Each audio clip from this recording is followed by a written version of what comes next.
Ayun. May wild fruit dito. Tawag dito ano, parang ubas. Wild fruit. Yan. Dito lang sa kabukiran. Ayun.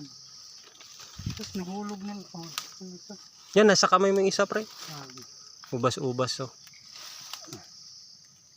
Anong ngaran nito sa Tagalog? Hindi, kakaibang prutas, oh. Ayun, oh. Kinain ni pare. Patikim nga, pre.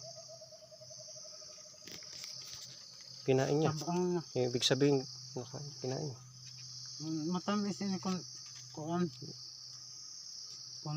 ito, hindi pagod gihinog-igod.